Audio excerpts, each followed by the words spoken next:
Okay, this is the video for the Giddings & Lewis 350T that we have here. We'll do a walk around of the machine. We'll fire it up here and test run it. We'll point some things out, and hopefully everyone will find this informative and helpful. So please, after the video, if there are any questions, feel free to get in touch with us and let us know. Starting with, come down here. This is the tailstock. We took the tailstock off just for the video here and for some bit of extra work that we'll need to do to the boring mill itself, which I'll point out in a minute.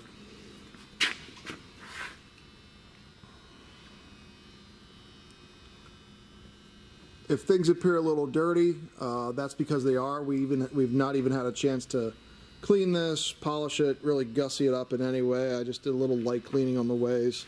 That's about it. So the two issues I had pointed out earlier that require repair, actually, this piece here bolts onto the tailstock.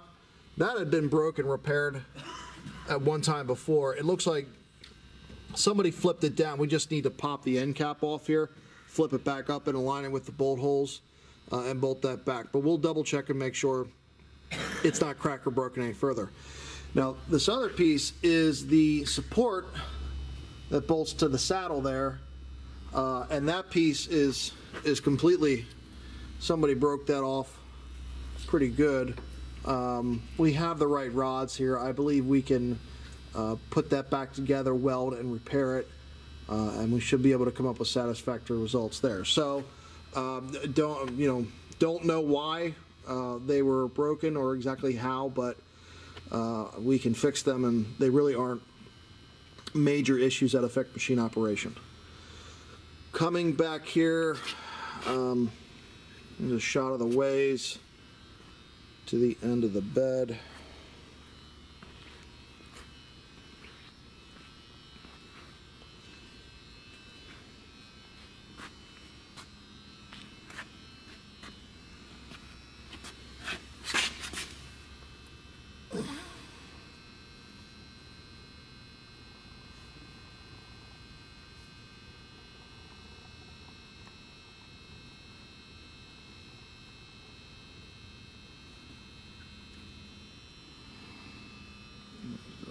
Ball screw.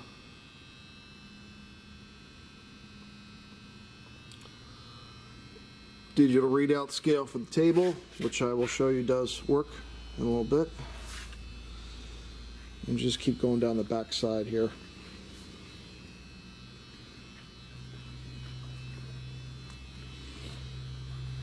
And we're back here to the front, the spindle end. This is where obviously more wear on the ways is prevalent. You can feel those ridges. I mean, they aren't very, they aren't totally gouged out and very deep, but I mean, they're there and you can feel them. For a machine of this age, it's what I think is reasonable to expect. All this extra lube on the ways we just applied, just because we had cleaned it, they were dry. Just so we don't run it around back and forth dry, we just put extra on there.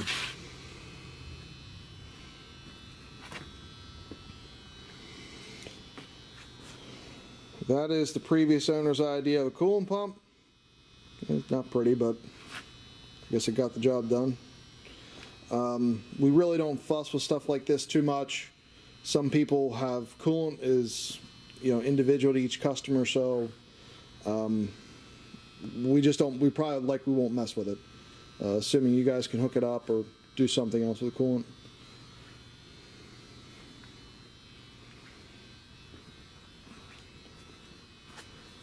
The main disconnect here, back of the spindle. That's the scale for the vertical.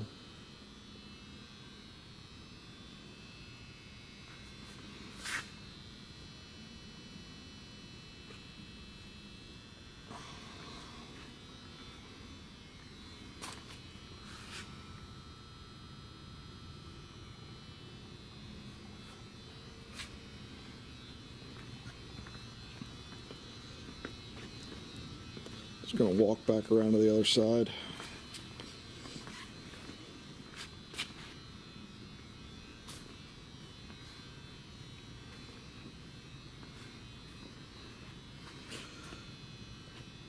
I'm just going to try and save a little time on the video. We're not going to do anything manually, but all the manual hand cranks work. There's no issues with them. The handles are right here. As you're probably aware, those handles are real bare to use anyways. That's why we'll just forego all that, run everything power, and go from there.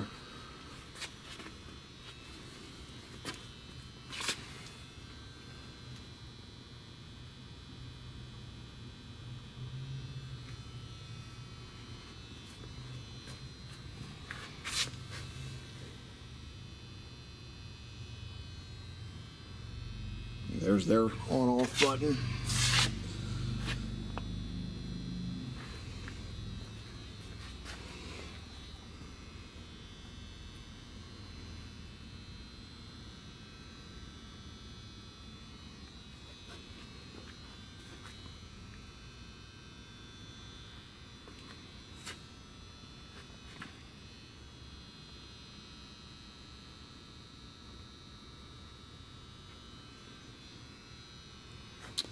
All the controls that we'll be using to run everything. This lever right here marked A, honestly, we're not sure what that does at the moment. As many of these as we have, we are just not sure about that lever. Everything else works. We're just trying to figure out what that guy does. Let me get you a close up of the ways here.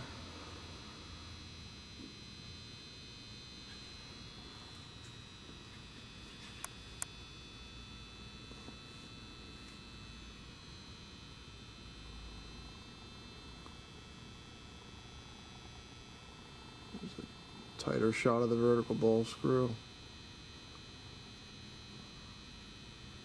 Again, a lot of this is still covered with a bit of grease and a little bit of dirt, so it won't look the prettiest.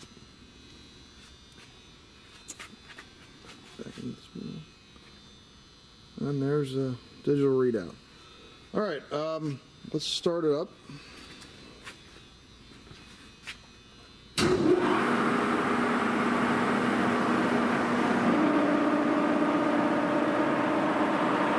RPM are we in there?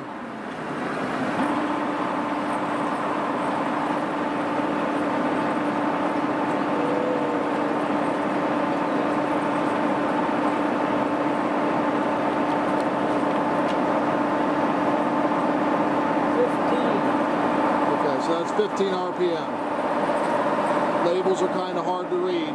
Tags are old. Oh, skip a couple. This will be 21. We are going to skip a couple RPMs just so that we aren't doing an hour-long video for you. 9.3. Say that again? 9.3. That's 9.3 RPM.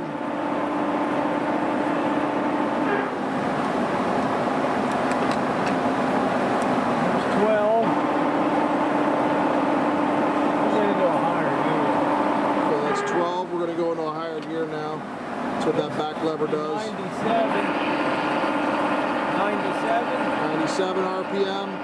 Now we're calling out the speeds on the main spindle, not the auxiliary spindle. 108.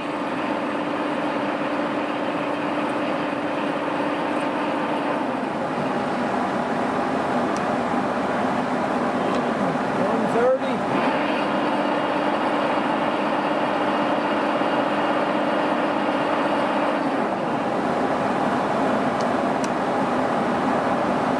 174.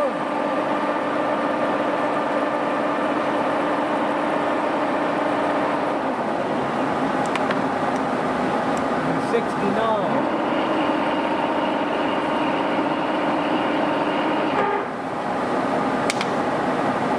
This is 197.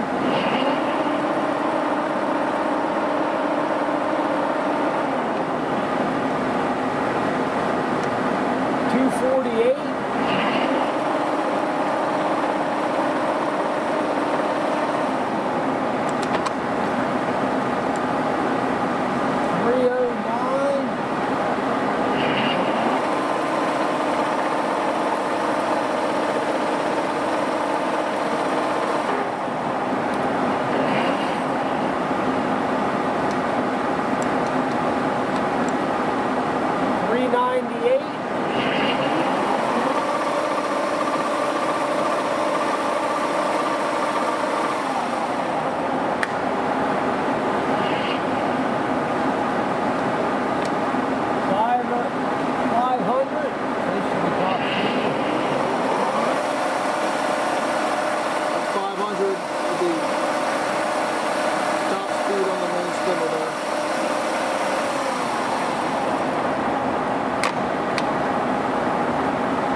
cycling through all the feeds there.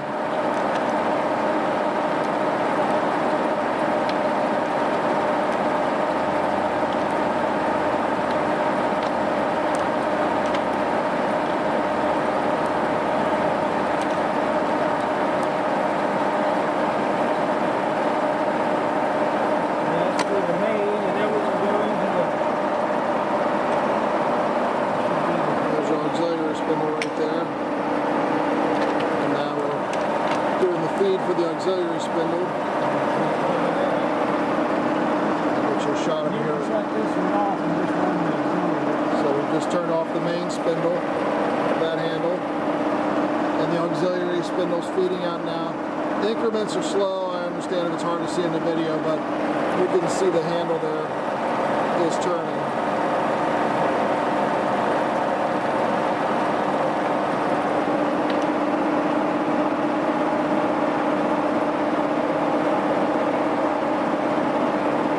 Take it out. Flip this lever.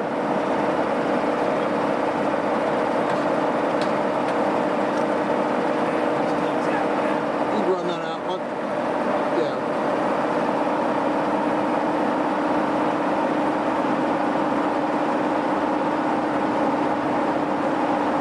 And he's just doing that by hand.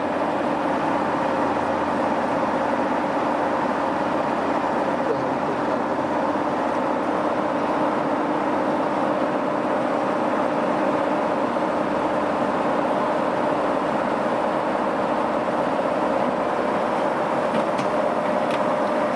See the speed shift, speed Yeah. bump. Slow. Faster.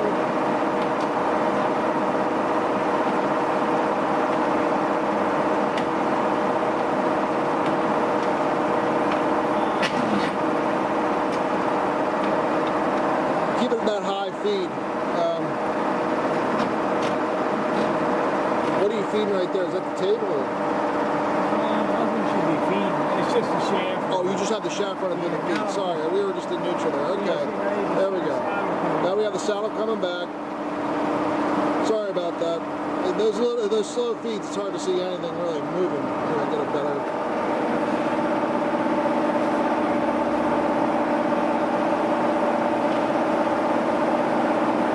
Take it the other way. Now we're feeding the other way. Rapid.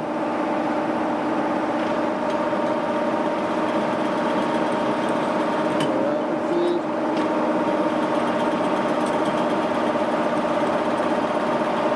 Okay. Let's do the table.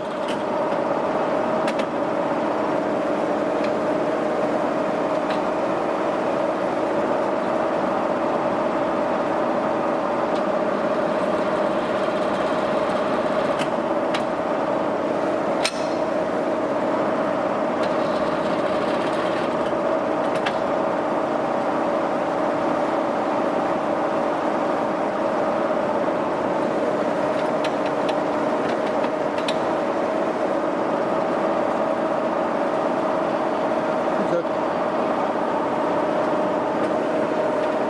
Up the head.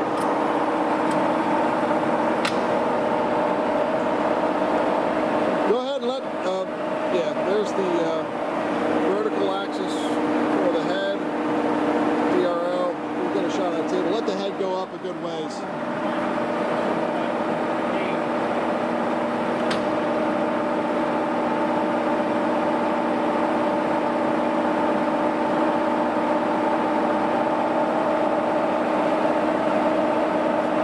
Wrap it. Go ahead, you can wrap it up.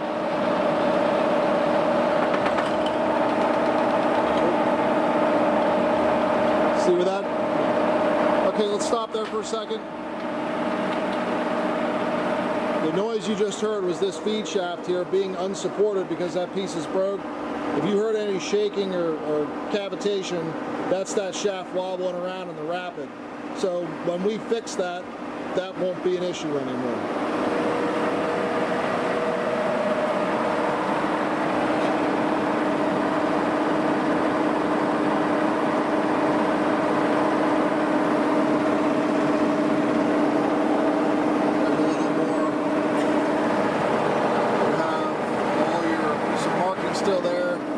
some more wear on this way here. This is the highest we've ever moved the head, so we're just seeing this now, which is nice for you guys to all see. We all know about it. Go up a little bit more, keep feeding up.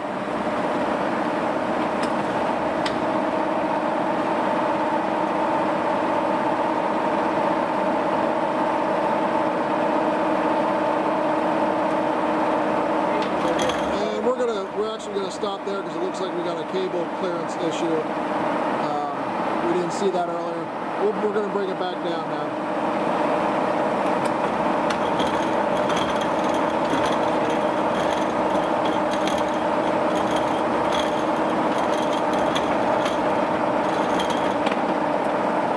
Actually, with the pieces on that shaft, we're just going to stop there. What we need to do is get those pieces out of that shaft. Like I said, we've kind of done this video in a little bit of haste, so this isn't really well produced for us. Oh, let's run the table quick. Let me see that.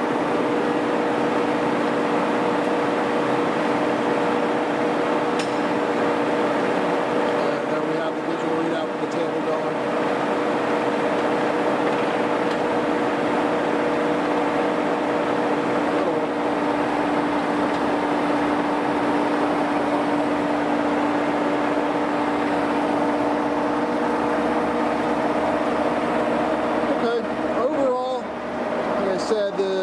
Just the issues down here that I pointed out. Otherwise, I think we have a fairly good machine.